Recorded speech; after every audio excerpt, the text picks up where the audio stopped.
Now children, you have already studied about the properties of special types of parallelograms, that is a parallelogram, rectangle, rhombus, square, trapezium and a kite.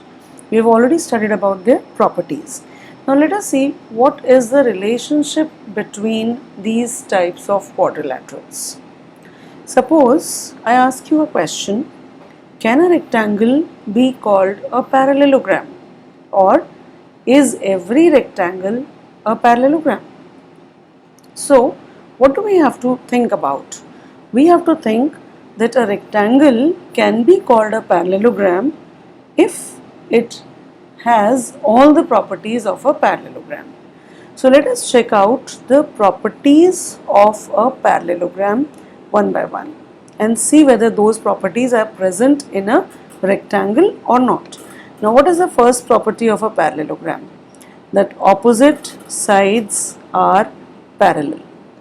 Is this property true in a rectangle?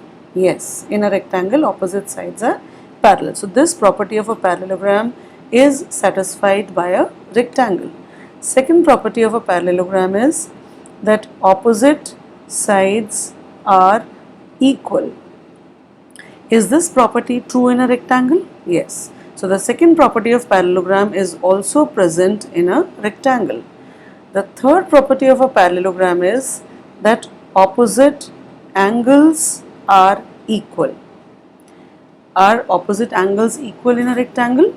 All of you know that in a rectangle all four angles are 90 degrees. All of you know that? Angles are 90 degrees. So can I say opposite angles are equal? Yes, though there is an extra property that all four angles are equal, but we just want to know, are opposite angles equal? Yes, opposite angles are very much equal in a rectangle. It means that this property of a parallelogram is also satisfied by a rectangle. The fourth property of a parallelogram is that the diagonals of a parallelogram bisect each other. They bisect each other. So, can we say the diagonals bisect each other in a rectangle also? When we were discussing about the properties, I told you that the diagonals bisect each other in these four figures: parallelogram, rectangle, rhombus and square. So, can we say in a rectangle the diagonals bisect each other? Yes. It means that the fourth property of a parallelogram is also present in a rectangle. That means a rectangle possesses all the properties of a parallelogram. So can I say yes, every rectangle is a parallelogram because it has all the properties of a parallelogram in it. Hence, a rectangle is a parallelogram. Similarly, if I ask you, is every rhombus a parallelogram? Again, I have to check out these four properties. Instead of a rectangle, suppose now I say I make it a rhombus. Is every rhombus a parallelogram? Instead of a rectangle, we are making it a rhombus now. Is every rhombus a parallelogram? So let's check out the properties of a parallelogram. Opposite sides are parallel in a parallelogram, which is true in a rhombus. Second property, opposite sides are equal. Yes, that is also true in a rhombus, though we have an extra property in a rhombus that all four sides are equal. But we just want to know, are opposite sides equal in a rhombus? Yes, obviously when all four sides are equal, opposite sides are in any case equal. Similarly, opposite angles are equal in a parallelogram, which is also true in a rhombus, and the diagonals bisect each other in a parallelogram, which is also true in a rhombus. So if you remember, I don't know whether you remember the properties or not, but if you remember that in a rhombus the diagonals bisect each other, and there is one more property of a diagonal, that they are perpendicular. So that is an extra property. We don't have to bother about the extra properties. We just want to know whether the properties which are there in a parallelogram, are they all present in a rhombus or not. So that we have checked, yes, they are present. So you can say yes, a rhombus can be called a parallelogram. Alright.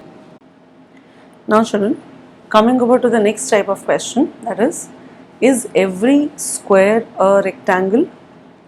So in this case, we have to check out the properties of a rectangle, whether all the properties of a rectangle are present in a square or not.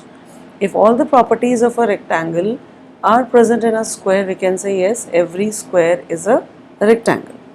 So what is the first property of a rectangle? That opposite sides are parallel. So is this property present in a square? Can we say in a square opposite sides are parallel? Yes, very much parallel. Are opposite sides equal in a square? Again, now I don't have to tell you. There is an extra property in a square that all four sides are equal. But we are just concerned about are opposite sides equal or not. Yes, they are equal. So we can say this property is also satisfied by a square. The third property of a rectangle is that all four angles are 90 degrees. Hence, we can say that, can we say that the square possesses this property, third property, that all four angles are 90 degrees? Yes. In a square also we know all four angles are 90 degrees. So this property is also satisfied by a square. Fourth property of a rectangle is that diagonals bisect each other, which is also true in a square. And the fifth property of a rectangle is that the diagonals are equal, and this property is also true in a square. It means all the properties of a rectangle are satisfied by a square. Hence, we can say every square is a rectangle. Now, instead of a square, suppose I say, is every rhombus a rectangle? Again, we have to check out the properties of a rectangle, whether they are present in a rhombus or not. Now, in a rectangle, opposite sides are parallel, which is true in a rhombus. In a rectangle, opposite sides are equal, true in a rhombus, where we know in a rhombus all four sides are equal. So, opposite sides are in any case equal. Then, in a rectangle, all four angles are 90 degrees.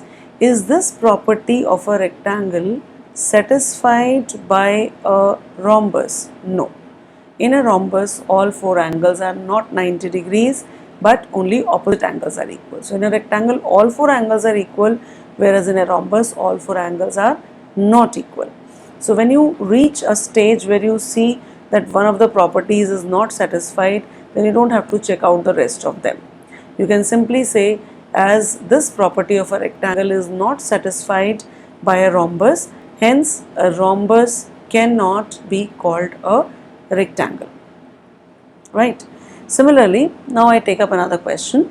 Say, is every square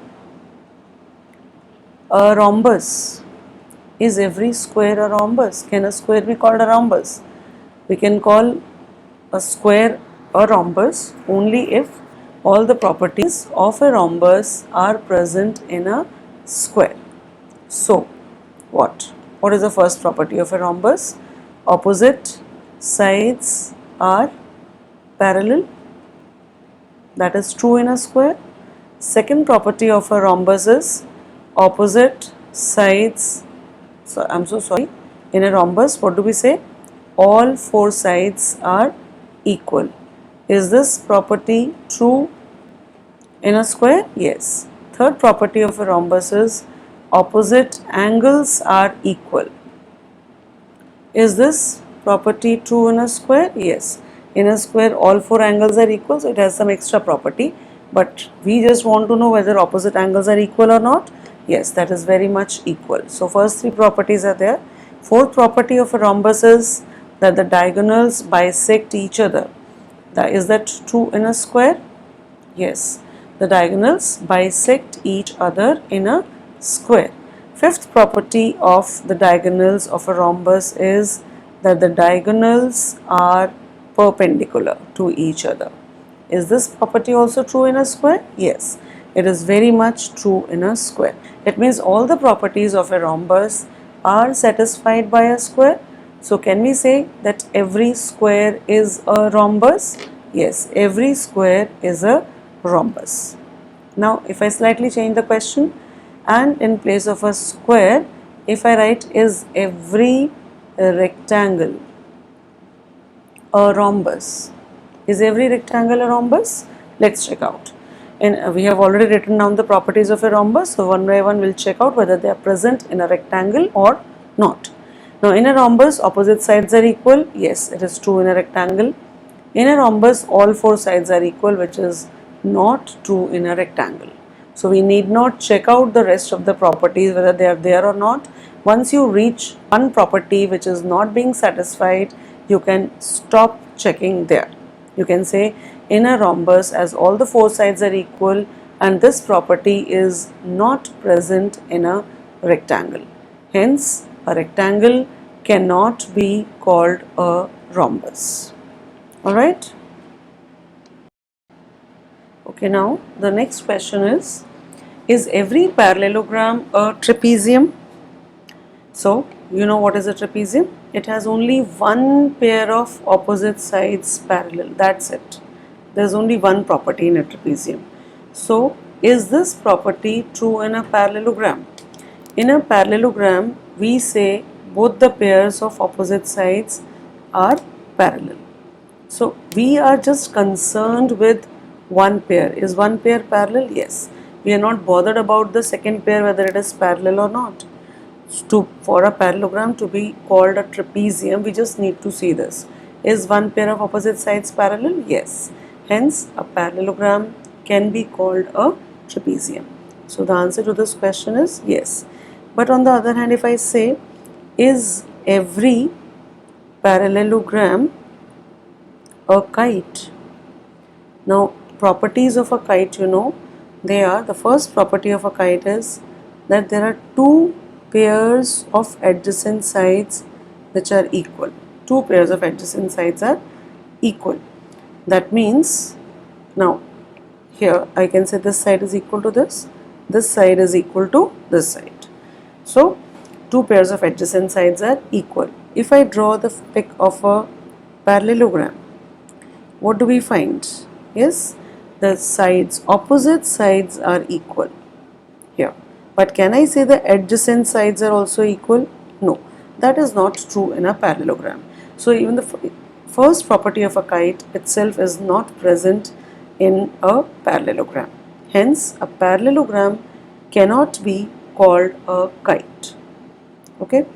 Now, the next question is every parallelogram a rectangle? So now let us check out the properties of a rectangle.